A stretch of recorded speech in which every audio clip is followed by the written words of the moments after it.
I believe. All right, you go ahead and take us live. Whenever you're ready. Hello, everybody. Actually, we are live already, but I will be bringing my picture in shortly.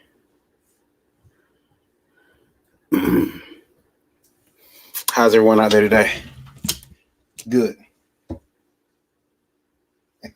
I'm interrupting Super Bowl. I know. But I don't have a team in the fight this year, so I figured I'm gonna finish drawing the part of my comic here. And, we're going live. We're already live. Wow. I'm hitting the intro. That's fine.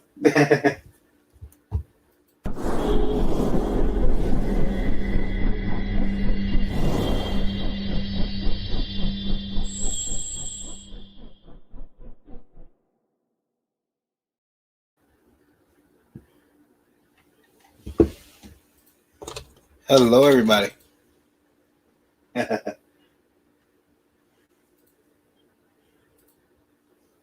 I not broadcasting a picture? No. Oh, no. That's horrible. That has to be fixed. I'll go over to my camera and see if I can fix it. Otherwise, they can't see my what I'm drawing. Streaming from my art desk has never been easy.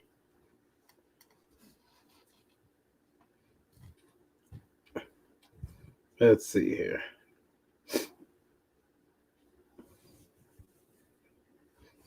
Let's go over and take a look.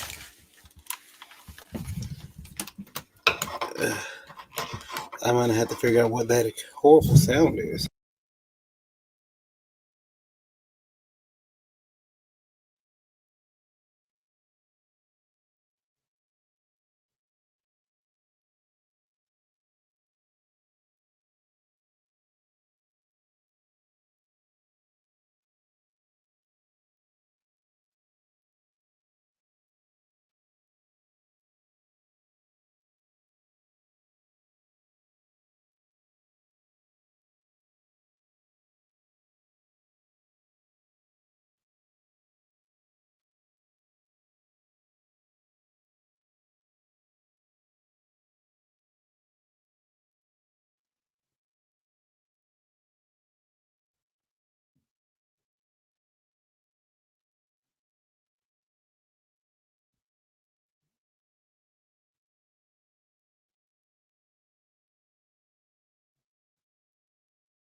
All right, that should be better. Sorry, I had to get rid of some stuff. I had to move stuff around. Apparently, my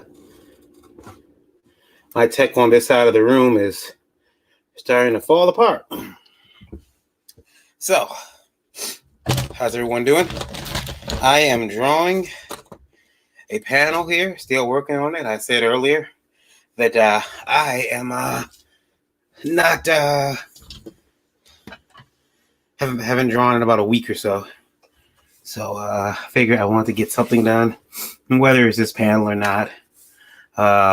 Sitting back down here now, I'm just noticing how actually far it was along. All the blue line and whatnot is there. It's very hard to see. A lot of you know that I went down to the Marvel exhibit down at the over at the Henry Ford. And, that was a lot of fun. Got a chance to go there and see some original artwork. Jack Kirby, Gil Kane, Steve Ditko. I mean, just Frank Miller art. There's so many amazing artists. Neil Adams. Seeing that art, the originals up close. And I had seen Neil Adams art up close before, at conventions. So to be able to see it again this time, in a museum setting, in a gallery setting, I have to say, seeing the art now in a gallery, it made me appreciate that seeing stuff in a gallery setting more is always. I can understand. I kind of get the hype now. Before I was like, it's just a gallery, whatever. Now, under the right lighting, that stuff really, really shines. Yeah. So you guys, excuse me. Lola's gonna have to read stuff to me because, or if she has to, or anything, because I don't. My tablet that's usually in front of me is so uh like it's sluggish. Um it's cloudy. Hope it's not cloudy for the rest of you. Lola, are you 5x5 over there in terms of visuals? What? Can you see everything? Fine. I'm sorry, I can't use military jargon with you. Can you see everything? Is it clear? Is it clear? Okay. Am I what? See, she'd be dead in the zombie apocalypse. Joe says hi. Who? Joe. Ah. He said, I'm a little miffed that the company who has royalty-free music put a copyright claim on one of my videos. Happened to me, Joe, with a video that I have going up tomorrow on Indie Vault, announcing something that we're doing. We've been planning for a while, and the video is going to go up, I think, at noon. But yeah, I uploaded the video. Instant copyright, monetization block. And I wrote a nice little letter. I said, hey, look, I got this music. All this stuff was done from, all this was done and purchased. And I have a license for everything. I bought the music from Avanto, from, Audio Jungle. I brought all this together. I can buy receipts as always. Please remove your copyright claim immediately, if not sooner. And within 2 hours, they had released the copyright claim. So try doing that. Try reaching out and saying, "Hey, I've purchased this music. I've purchased it. I have receipts. I have permission. Even if you got a screenshot, I've had to go so far as to screenshot, me being given permission to use the music." Like with I have this as much information as you can give them. A lot of times they won't even require it, honestly, but just to have it and to make sure that you have it to back up, because they will mess you with you.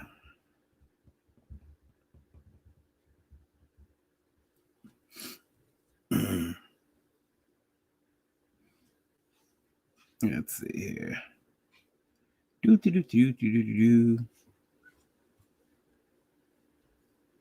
All right.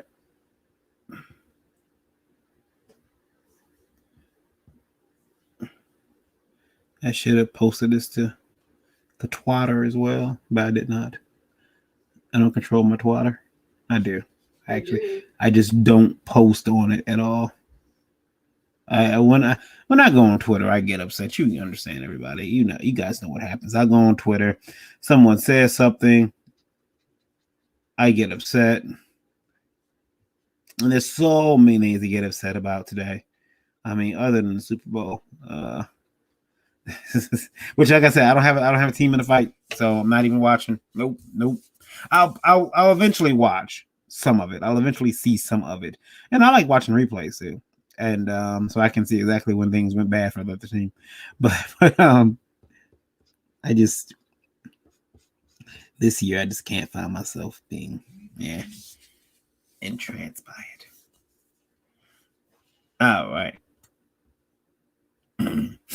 So yeah, this is actually a real place that I'm drawing, and I'm trying to pay close attention to make sure that it is recognizable to those who may look it up. I can't give much of it away yet, but yeah, I'm hoping to have this done and out to you guys in by my birthday. My birthday's March 20th, so I'm hoping to have this done by then. Done and colored and out, and wouldn't that be grand? Wouldn't it? William Pace says very grand. What's What's I see that my dog wants to bark now. He's been triggered.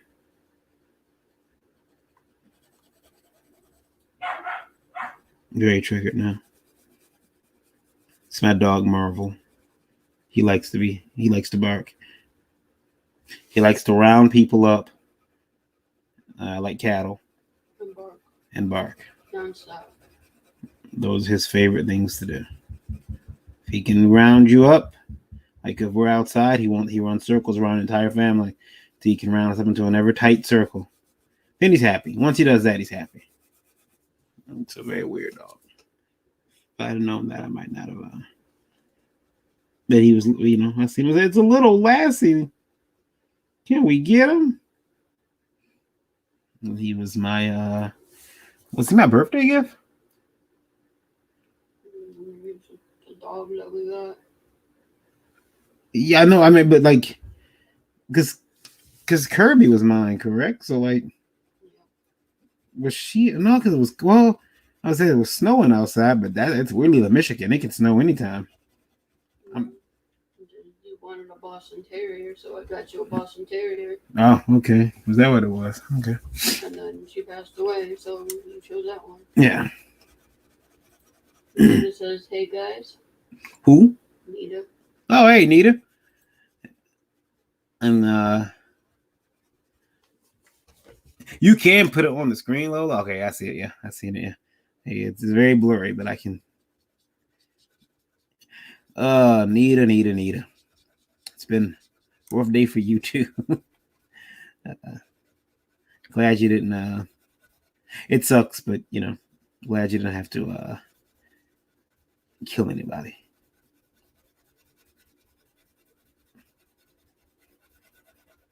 Seeing a lot of people, a lot of people that they talking about some of the same stuff. Very interesting what's going on. Trolls and business practices, and there's a lot of stuff. I got trolled by a gentleman who was trying to troll me. He's been trying to troll me for no reason whatsoever. I mean, if you guys know me, I'm probably much more abrasive in real life than I am online. And I mean, that's saying something, like, because I don't think that I'm abrasive at all. I think I'm a sweetheart. But but this guy, he just has it out for me for some reason. I post something, he's there for insult, and it's like, well, if we're gonna play the insult game, fine, we could do that. But when you start like going like for the jugular, I gotta, and especially if I don't know you, like, I gotta question that. And I questioned it, and he didn't like that. And one of the things was, I know he had mentioned that he's a Yale graduate. He's got a BA and a master's. He's got a BS. Never went to Yale. They checked the clearinghouse. National Student Clearinghouse. No Yale. Only thing about Yale and him was when he raised his voice. That's about it. And yeah, so I was getting trolled by that individual. And then saw a lot of people. I know that they did. I didn't get a chance to get involved. I would have been, but I was knocked out. They did another conversation on industry versus community, and I have a very unpopular stance on that. Everyone knows it. I don't think everyone knows it, but Tom Carter asks, "What are you drawing?" I am drawing a tomb. I'm drawing a tomb. It is called the tomb is in Jerusalem, and it's called the Talpiot tomb. And I made Lola watch a whole documentary on it. Well, I slept. No, I'd seen the documentary before. Unfortunately, when I watched it again, I had just taken some medicine, and I didn't get through it. I didn't get but I have seen it before, and I was trying to find it, and I found it online streaming, and watched it, and I got about 20 minutes into it before my eyes closed, and I woke up periodically. Um, but yeah. Dirty Matthias. Oh, you saw that then? That almost made me angry. Yeah, Joe, you were a part of that conversation. I saw that. Here's the thing. And I've had conversations with it about it before. Look, and I know this is unpopular, so please, everybody, like, just hear me out. When the whole issue of community versus industry, everyone knows that I'm on the industry side, and here's why. In industry, you have to put in work. You have to put in work. You have to distribute merit. You have to exude or promote merit. You have to show that you're capable of being involved, and that you can work, and that you can uh, uh, uh, you know push this industry forward. And so that's the industry, and that's what I like. The problem of a community is that, just like your neighborhood, you belong on this block. You live in this neighborhood. You don't have to pay the bills, okay? You don't have to pay rent, light, gas, but you belong on this block. You have an ID that says you belong in that house, and therefore you can walk in there anytime you want, open the refrigerator, go in the bathroom, use the bathroom, don't flush and walk out, because you belong to the community. To belong to an industry, you have to be able to put out content.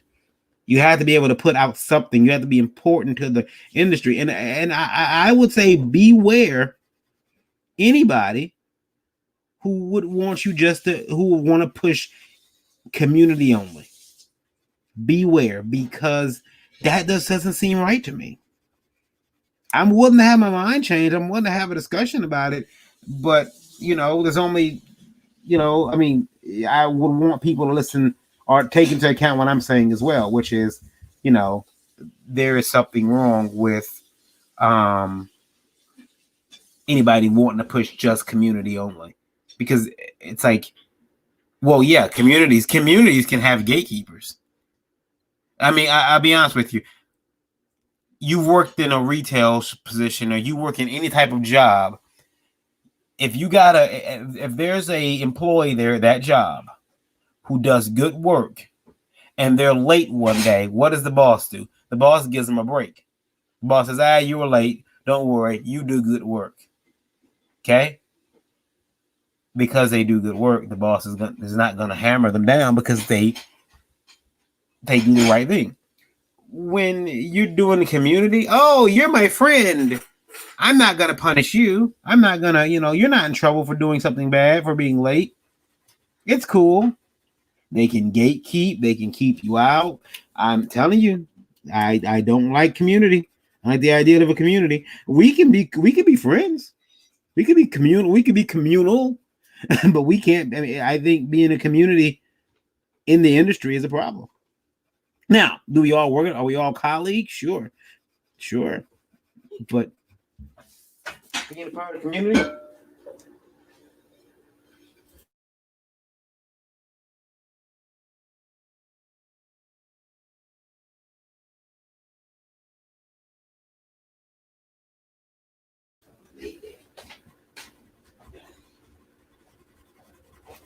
So yeah, being a part of the community is, I don't know, it's troublesome to me. Very troublesome. I just feel like it can be abused by somebody. And we know there are lots of people in this fair industry of ours who will use leadership opportunities to, to be evil and cause people, whether that be their, a job or their, popularity. Oh, I'm going to cancel this person. It's horrible. Makes you want to stick to yourself.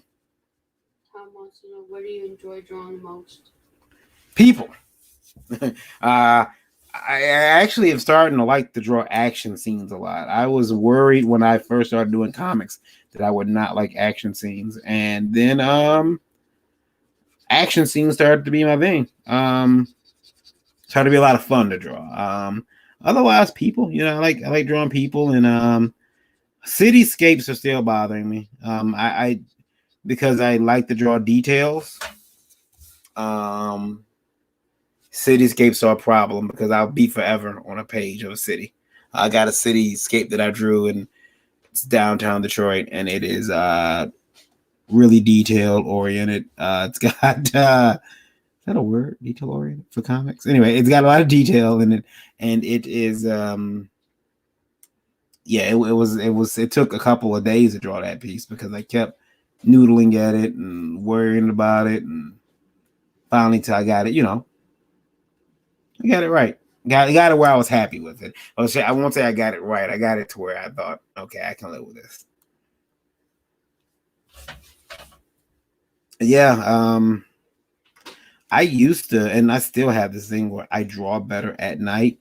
But drawing here on stream, one, it gives me the hours I need, and two, somewhat beneficial to be able to draw with people talking to you, and it's like being at a con in a way.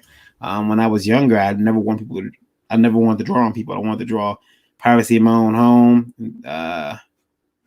And the first time you start going to a Comic-Con, you start standing there and you want to draw because the person next to you might be doodling. And you're like, okay, I guess I'll give it a try.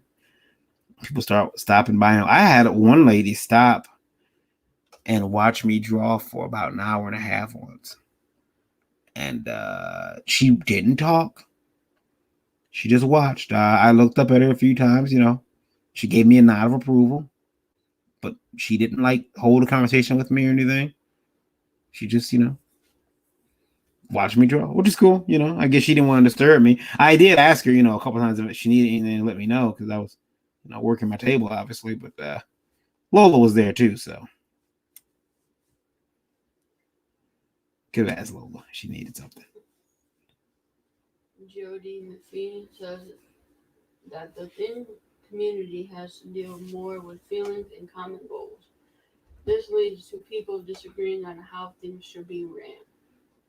But here's the thing, Joe. Who, would you want to run comics? I don't want to run comics. I don't. It's like anybody saying I want to run comics is they must be insane. I couldn't do it. I wouldn't want to do it. And I get, but the problem with the feelings thing, man, is this. I understand what you're saying, and I get it. But my problem with people's feelings, I think we agree here, is that I think people say, well, I don't want to work with this person and that person. I am pretty sure that there were so many. You think back to when they were creating the Marvel universe.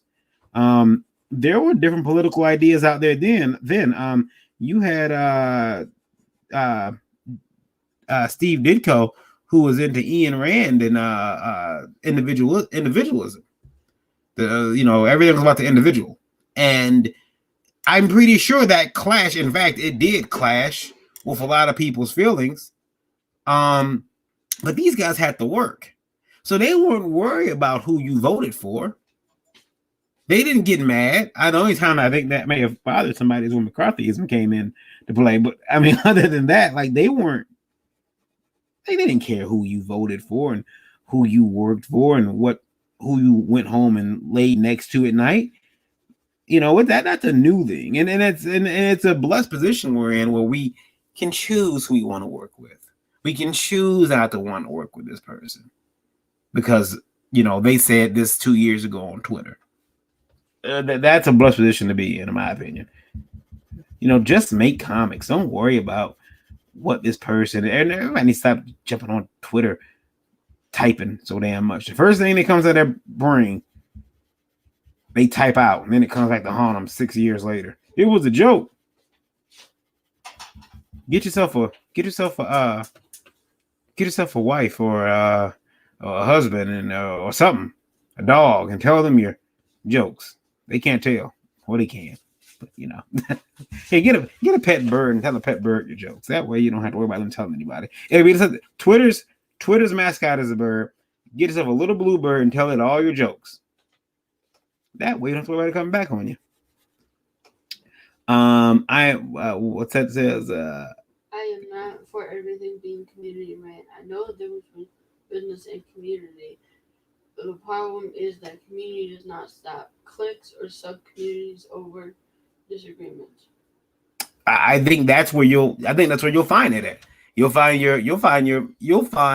the cliques and the sub communities inside of that community. Now, here's the thing. I know people that you're someone's gonna tell me I'm arguing semantics. Community is industry, okay. But if we start treating, wouldn't it be nice if we could treat this business like a business? Wouldn't that be nice? But we don't. We want to treat it like a community. So it's in poor manners to tell someone, "Hey, that figure is incorrect. I think you need another refresher on human anatomy." That's considered rude. If you tell someone you don't like their story, that's considered rude. Those are community rules.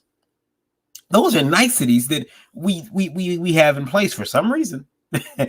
Whereas, I mean, I've worked in places where if I was doing a poor job, my boss came to me and told me, "Hey, that's not what I wanted. You're effing up. Fix it." Now you can't do that. Now you have to, your boss has to come to you. "Hey, yeah, so I see you did this, but that's not what I want. Could you redo it?" And you basically tell your boss to screw off now. "No, I did it once. I'm not doing it again." Those subgroups and those sub communities can be very dangerous, though, Joe. I agree to that. Those are the worst, because even if you had a decent community, within that community, you're gonna get a subgroup. And they're gonna be the hateful eight.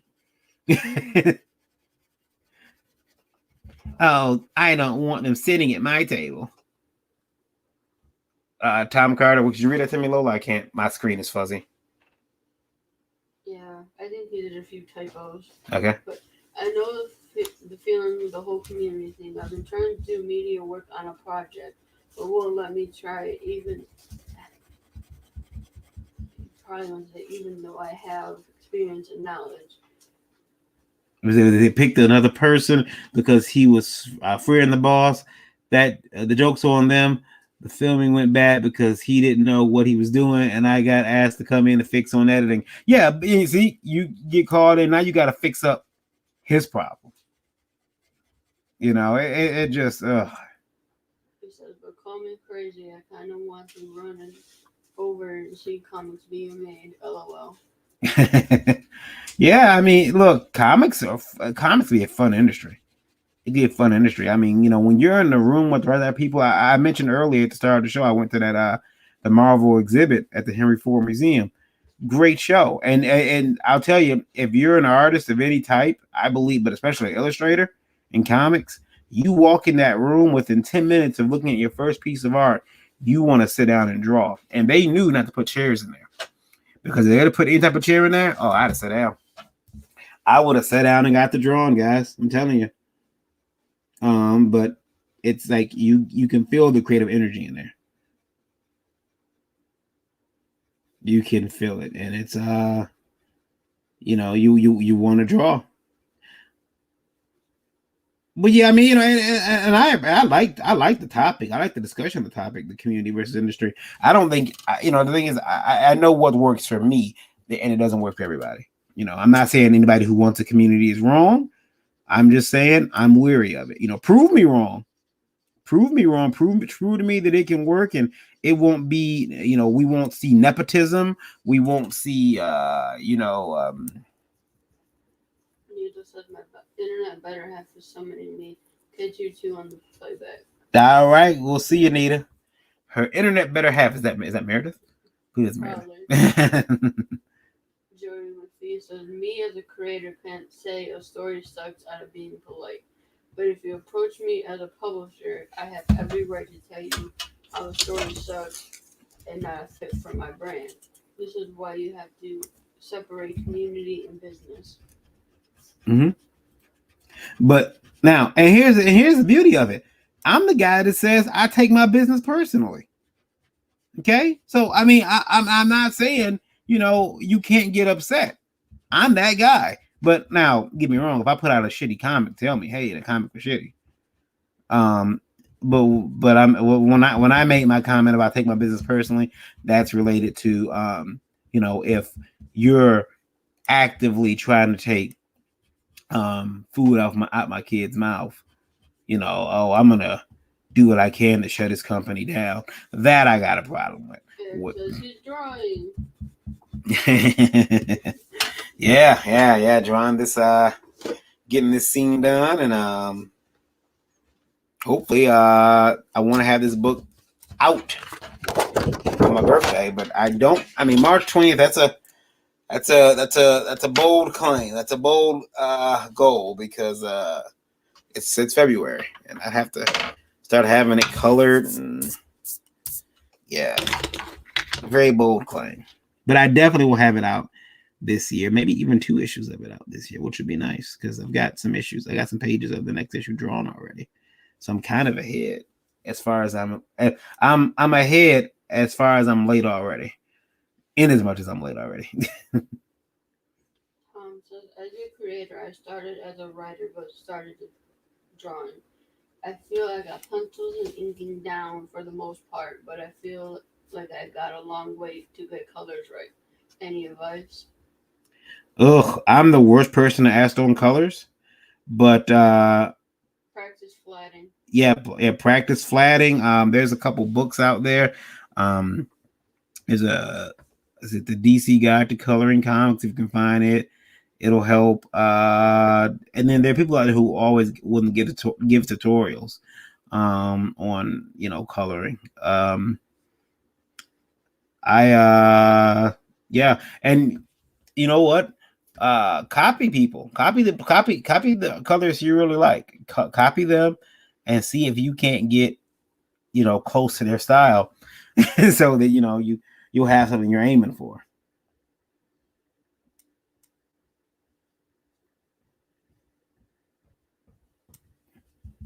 All right, let's see here.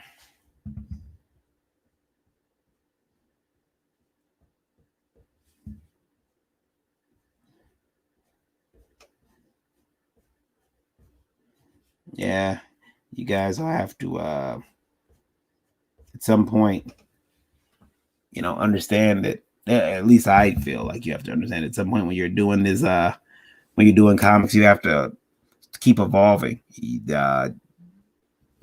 I was made to understand that from a young age, you have to keep evolving, because if you don't, if you feel like, okay, I know everything, well, then you're done. So keep drawing, keep figuring stuff out.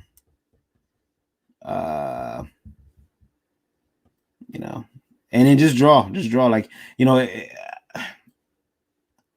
I'm at the point where now I have to just move on from pieces, because if I don't, then I'll keep working on them forever and you'll never get the book. And Lola's at the point where she takes the books from me now, or the pages from me, and she's like, okay, that's it. And but she hangs a carrot. She's like, hey, look, you know what? If you finish early, I'll give you this page back to work on a little bit more. How about that? It's like, okay. But hasn't had to work. That hasn't worked because I'm always running late. When I was doing the comic strip for Flint Comics, though, there was a couple times, just a few, that I was actually ahead of schedule. There was one point where I think I drew 3 strips and turned them all at the same time, so I had 3 months worth of strips. Jordan with you says you constantly keep learning. Oh yeah. Yeah, keep learning, keep drawing, keep creating. I mean, you learn new tips for putting out books. I was talking to Eric, and he was telling me that he had to almost not relearn, but he had the struggle to figure out how this new printer he was working with wanted their files. And so yeah, I mean now, but the cool thing is that's a new skill set he's got now. That he can go in there and he can adjust his he now has this new skill set of how to trim. I'm horrible at trimming comics, man. I get out all the Lola. K. Michael Russell has great color tutorials without being overly technical. Yeah, find some people online like that. Thanks, Michael. Yeah, C. Michael. I was calling him C. Yeah, thank you, C. I appreciate it. Yeah, it's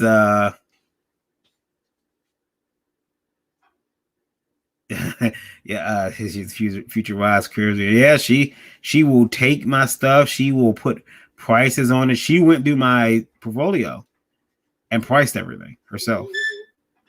And so yeah, I don't get to price my own work. It's a shame. Do everything. Yeah, I don't get to price my own work. It's quite sad, guys. But I mean, look, I hardly priced it when I was in charge of pricing it, so yeah, I didn't do a very good job back then either pricing it. I would just put up. Oh, you want it? In fact, there are pieces I gave away. You want this? Here, take it. Especially. Tom asked, "Do you believe in the term of stealing someone else's style of art? Do you think this is good? Do you think this is good or bad? I've been told my style of drawing is a mix of Kira. I can't pronounce that last name. Akira Toriyama.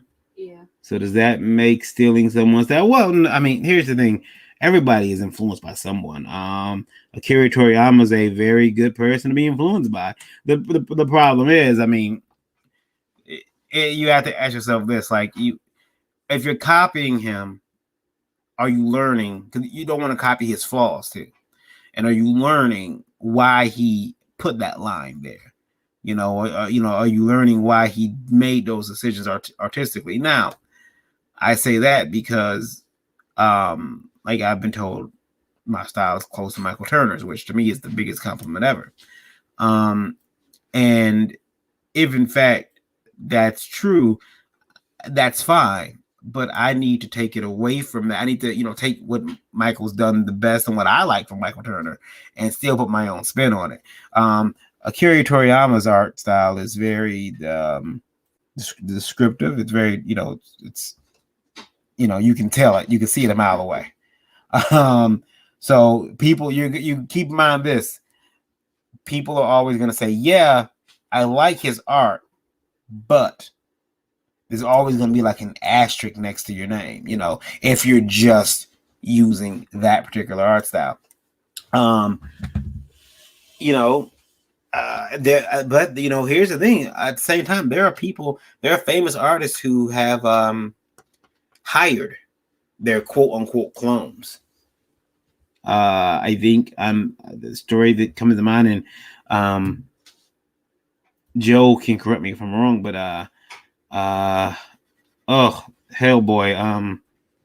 Mignola, he hires pretty much. I think he hired his clones a few times to not just not like to draw, stand-in books, and yeah, that's cool. I mean, if you can get that type of gig, that's awesome. But I've seen people start off as clones and then turn to something else. There were so many Jim Lee clones back in the 90s, and in my opinion, you can't find one now unless you talk to Randy. Randy says there's 1,000 Jim Lee clones out there, but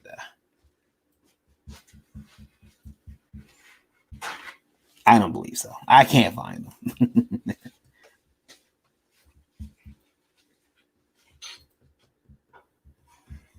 It's funny though. After seeing that exhibit, I started seeing Kirby and a lot more artists now.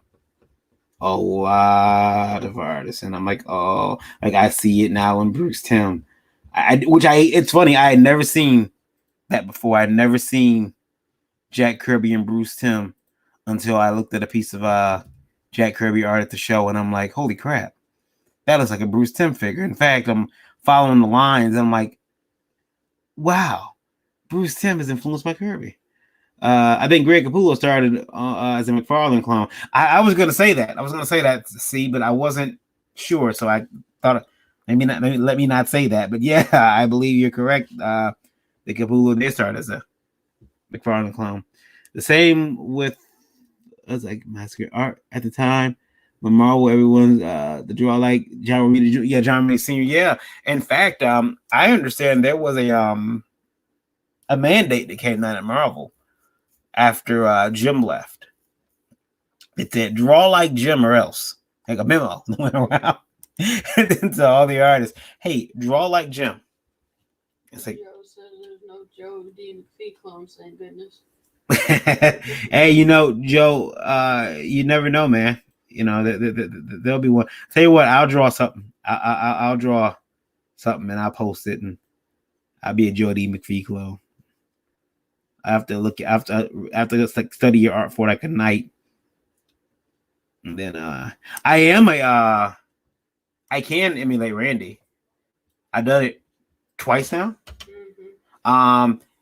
If you guys look at that Spank logo that comes up when I don't have my camera up, or Lola doesn't have her camera up, that Spank logo, that's Spank the Monkey, I drew that. Randy can tell. I believe he can tell. But some people can't, which is cool. If you can't tell, that's good. But yeah, I've cloned Randy style before. Draw like Randy would draw it. Okay.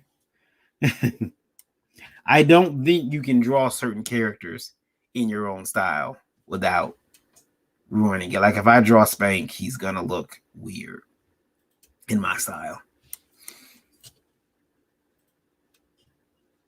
Now I would like to draw Dinosaur Man in my style, which I promised Eric at some point I'm gonna do. I'm gonna draw Dinosaur Man. And at this rate, I'll get that done by like 2097.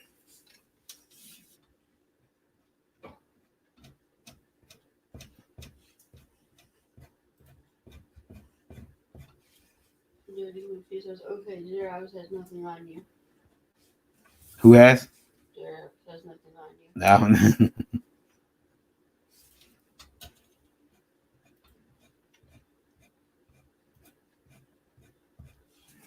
Yeah, that piece actually came along because I was doing something else, which you guys will also hear about. And I was like, hey, can I find a copy of I couldn't find a copy of Spank anywhere online that was clean enough.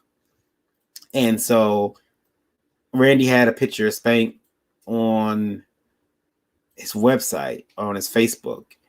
And I just got a piece of typing paper out and I drew it up. And, you know, I did, you know, it was, I think I took about maybe 20 so minutes to go in there and, you know, line up. And then I put colors to it, and that was that. But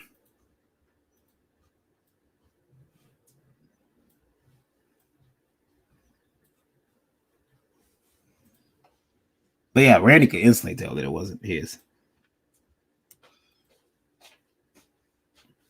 And I should have released it as unsigned Randy Zimmerman art. Give me money. Mm-hmm. Give me all the money. You know, I artists that I'm influenced by, though, you know, it's been obviously Mike Turner, Mark Silvestri, Andy Park, Jim Lee, Todd McFarlane. You know, again, everyone says it. There's not an artist that's doing comics that hasn't been influenced by Kirby at some point. I think I think that's true because he's in so many artists that have influenced me. So, oh man, there's so many. Eric Benitez. There's so many of them that. Tom asks, what are your favorite artists? For me, it's John Romita Jr., Mark Bagley, Jim Lee, and Richard Elson. Yeah, I just named some of them. Yeah, J. Scott Campbell, Mike Turner, Andy Park. Again, Todd. Man, there's so many. I don't know some people gonna get mad. EVS, he's a fantastic artist. there are so many different artists out there that, I mean, there's so much good work out there coming out, especially um, the artist who, if he's listening, Marv. Marv Stipling work is it looks so European, and I'm like, man, I can't do that. Whose artwork too I'm really starting to really enjoy is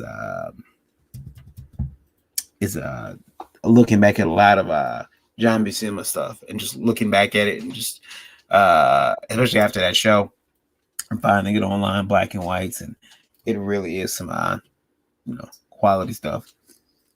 The cool thing about the Jack Kirby pieces at that show was that you could see like Blue Line and the other artists' work. Like mine here, you could see Blue Line. You couldn't see any Blue Line in Jack's work. I don't think Jack knew what a blue pencil looked like. I don't think he ever used one.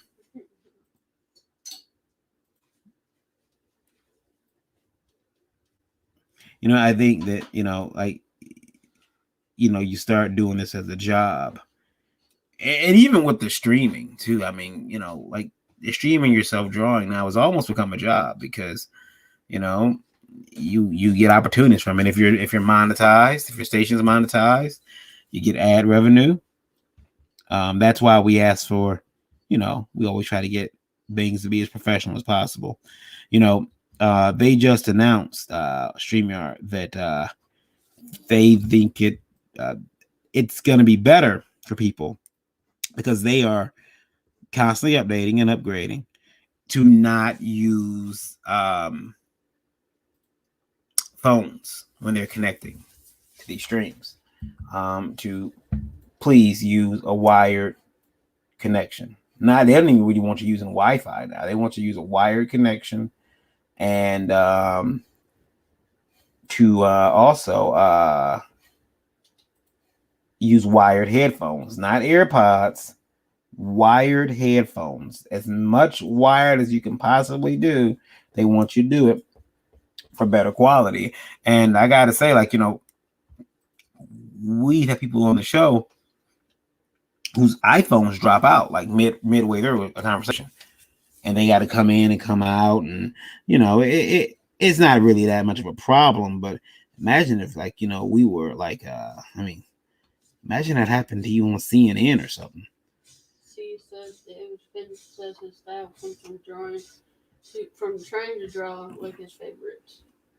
Yeah, David Finch is another artist who at first I was like, and then as I got a little older, I was like, oh man, look at this. And whose art is that? And that's David Finch? Whoa, wait a minute. And yeah, David Finch, another artist that they had a huge art book of David Finch art at Ollie's a couple months ago. And I don't know why I didn't get it.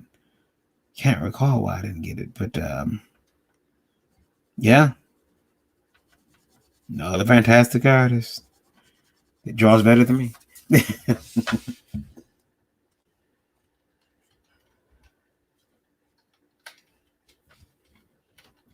Yeah, right.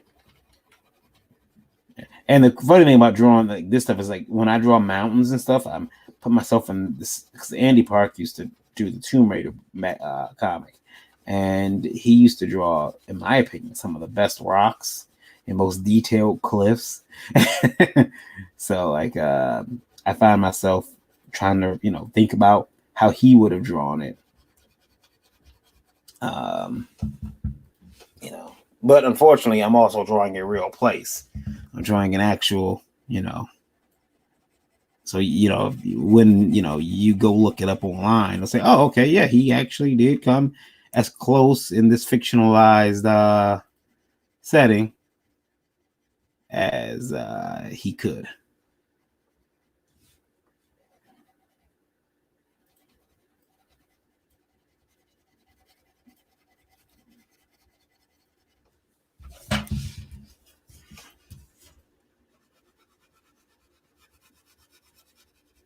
All right.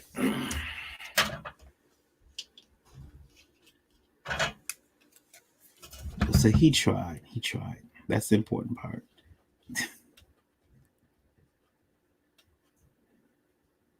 All right. Joe says photo reference helps.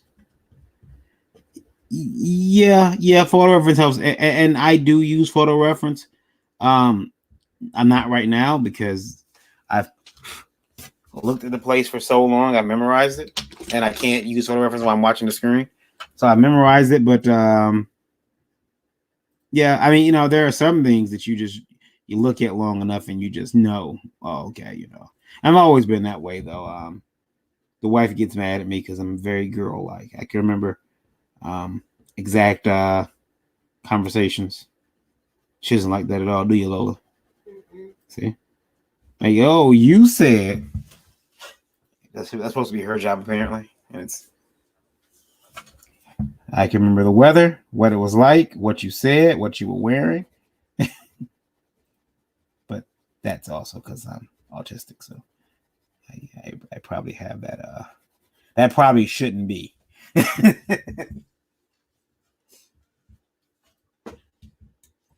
right.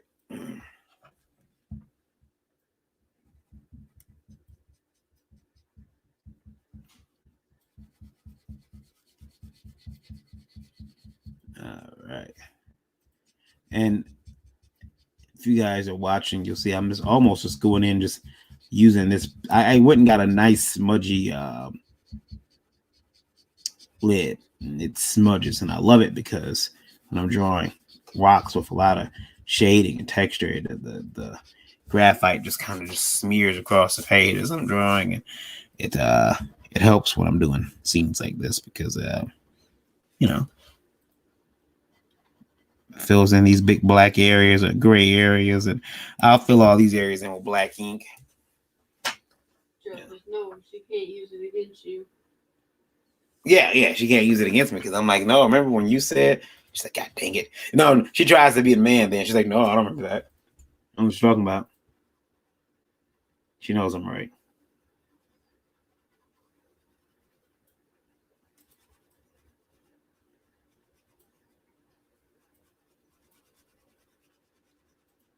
All right, there we go.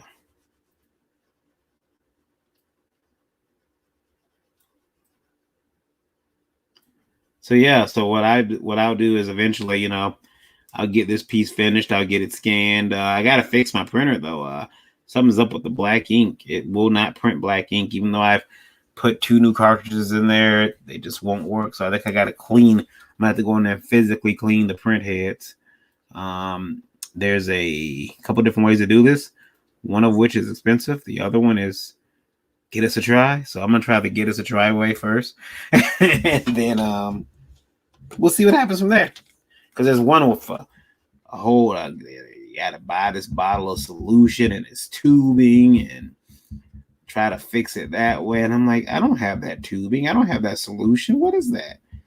And another one is like, you kind of go in with a soft toothbrush and a toothpick and you try to clean the print heads. Because I scan my art and then I print it out in blue line and then ink it again and bring out some of those areas that I may have missed, and yeah.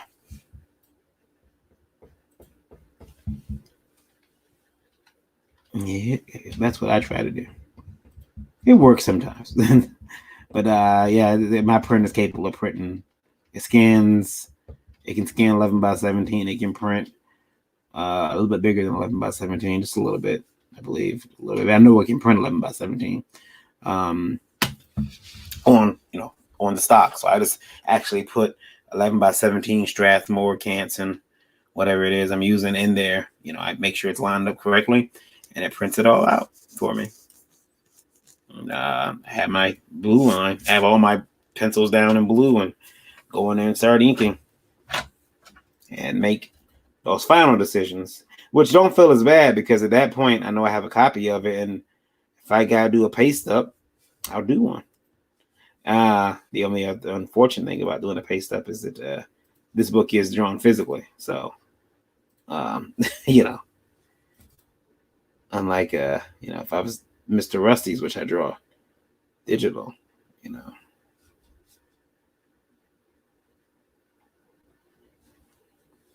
I can move stuff around. I don't have Find new appreciation for digital too. New appreciation.